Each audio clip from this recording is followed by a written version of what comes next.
Hello everyone, and welcome to the next episode of our Connect series. Today we'll be talking about Connected Factory. My name is Nadim Zeki. I'm the marketing manager for our sub 1 gigahertz business at TI, and I have with me two experts on factory automation to join the discussion. First, we have Alex Weiler, dialing in from Germany. Thanks for joining us today, Alex. Alex is our sector manager for factory automation and control. Happy to have you. Hello Nadim, greetings to Dallas, and thanks for having me in this episode of Connect Series. And then here in the room with me, I have Zhao Tang, our product line manager of our Ethernet products. So Alex, I'll start with a question for you. When you hear the term connected factory, what vision comes to mind?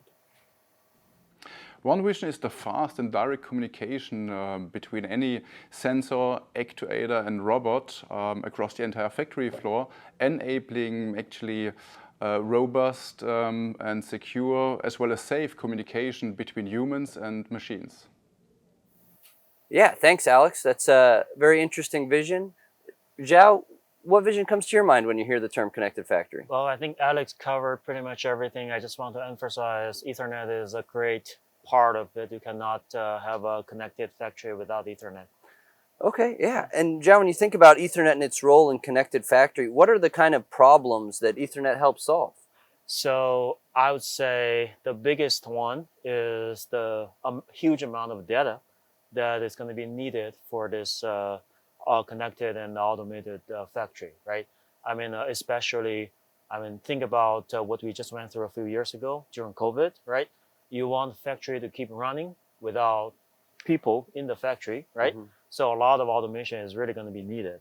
And then I think a big part of it is not only all the things connected together, but also when there's a problem, how can you perform preventive maintenance without human beings involved, right? Or maybe even predictive maintenance, right?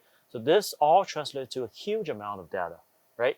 So I think the amount of data, meaning that you need to transmit the data with a much higher data rate, right? Mm-hmm. So some of the existing protocols, for example, the IO links, the RS-485, the CAN of the world, have been there forever, right? But with the increasing amount of data, I mean, definitely you will need higher data rate, right? Goes to 100 megabit, goes to gigabit. And that's where Ethernet becomes a sweet spot for you to take care of that kind of a data rate.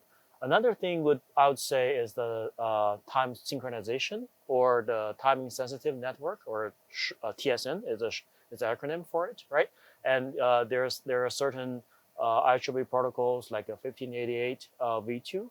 This is where I think Ethernet is positioned in a unique way to solve these timing sensitive network problems.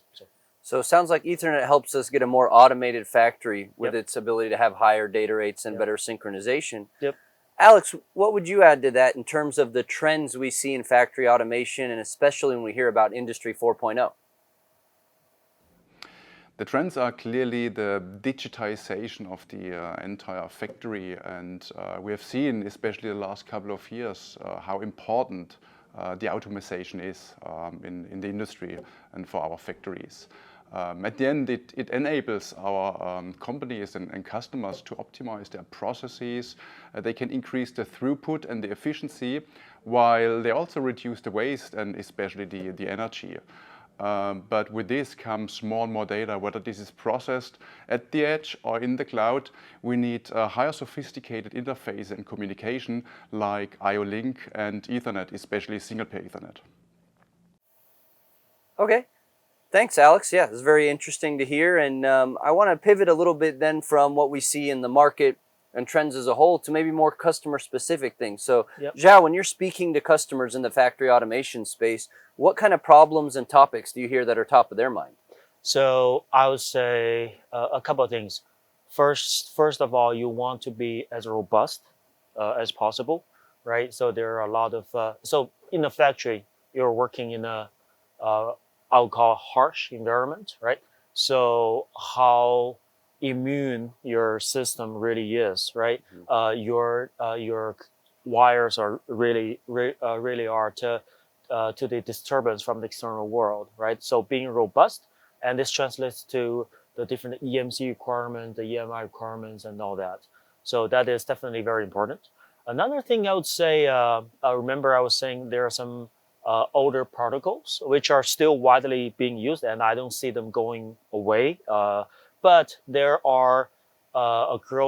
is a growing need for to upgrade the data rate, right? Mhm. But the problem is these, I would say legacy. I mean, legacy probably is a strong word, but these legacy protocols are running on two-wire kind of cables, right?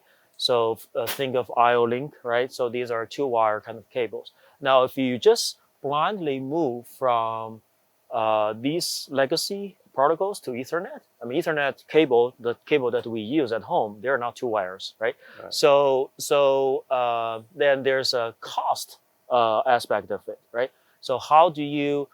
So then the natural question is, how do you reuse the existing harness, the existing wire, but get to a higher speed, right? So this is something I think I've seen a lot of customers looking into.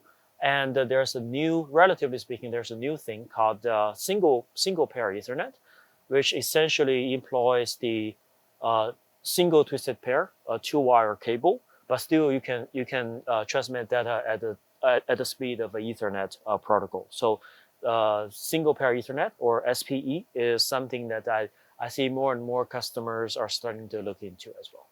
Got it. So Ethernet helps us with robustness, reliability, and we're also keeping in mind for customers backwards compatibility and how we can build on what they already have. Exactly. Alex, from your perspective, what products and solutions is TI bringing to the table that really help our customers with their design process, with protocols and standards that might be prevalent in the future of factory automation? TI's broad range of products enabling the trend towards the connected factories. Just to name a few, our processors, for example, they do offer protocols like Profinet, EtherCAT, or IO-Link, and paired with our robust Ethernet PHYs or the IO-Link transceiver, we have great reference designs or subsystem solutions like an 8-port IO-Link master implementation or a 4-port single-pair Ethernet gateway implementation. Thanks, Alex. Yeah, that helps us understand how TI is going to help our customers push the envelope moving forward. Zhao, as far as, any closing thoughts? Are there any things where Ethernet plays in factory automation maybe we haven't touched on yet in our conversation? No, I think we covered pretty much everything. I guess maybe the one last thing I want to add. So when we think about connected factory, automated factory, it's not only about the robotic arms or the PLCs of the world that we are looking at. There's also, think about warehouses, right? So the AGVs, the automated guided vehicles, right? So I think there's also a lot of connectivities inside those kind of smaller robotics where, including Ethernet, a lot of wired and wireless connectivity solutions that TI offers can also be a big part of. So, yeah, it's a good thing to think about. Of when we define connected factory, are we being broad enough? Are we considering all of the things that fall in that space? And on that note, I'll thank the audience for joining us today for this episode of the Connect series on Connected Factory. Thank you, Alex. Thank you, Zhao. And we'll see you guys next time.